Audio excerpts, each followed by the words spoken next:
Daily Bible Readings. February 10th, 2025.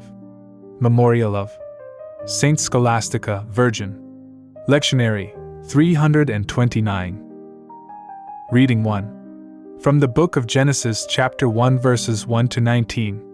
In the beginning, when God created the heavens and the earth was a formless wasteland, and darkness covered the abyss, while a mighty wind swept over the waters. Then God said, "Let there be light." And there was light. God saw how good the light was. God then separated the light from the darkness. God called the light day, and the darkness he called night. Thus evening came, and morning followed, the first day. Then God said, "Let there be a dome in the middle of the waters to separate one body of water from the other." And so it happened. God made the dome, and it separated the water above the dome from the water below it. God called the dome the sky. Evening came, and morning followed, the second day. Then God said, "Let the water under the sky be gathered into a single basin, so that the dry land may appear." And so it happened.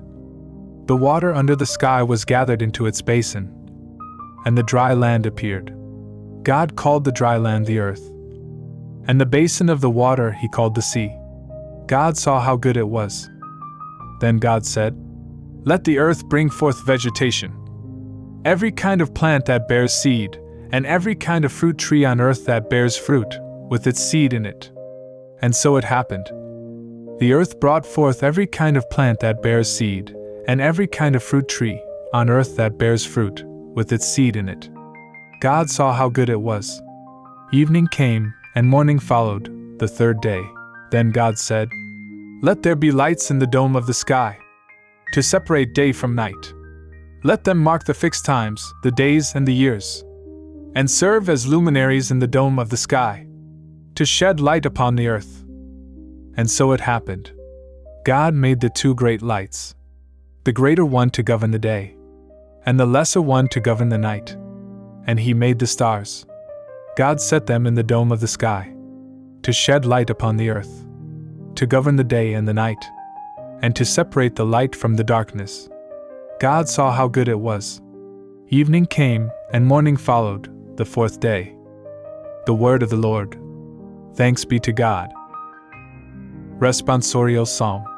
Psalm 104.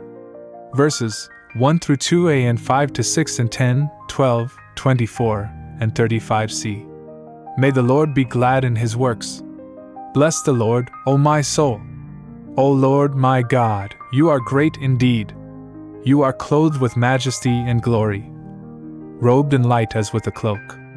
May the Lord be glad in his works. You fixed the earth upon its foundation, not to be moved forever. With the ocean, as with a garment, you covered it.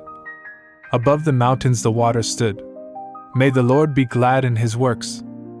You send forth springs into the watercourses, that wind among the mountains. Beside them the birds of heaven dwell. From among the branches they send forth their song. May the Lord be glad in his works. How manifold are your works, O Lord! In wisdom you have wrought them all. The earth is full of your creatures. Bless the Lord, O my soul. Alleluia. May the Lord be glad in his works.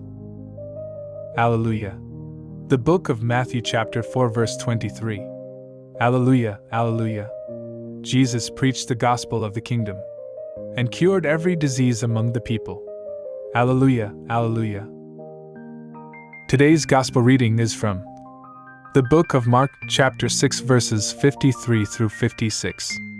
After making the crossing to the other side of the sea, Jesus and his disciples came to land at Gennesaret and tied up there. As they were leaving the boat, people immediately recognized him. They scurried about the surrounding country and began to bring in the sick on mats to wherever they heard he was.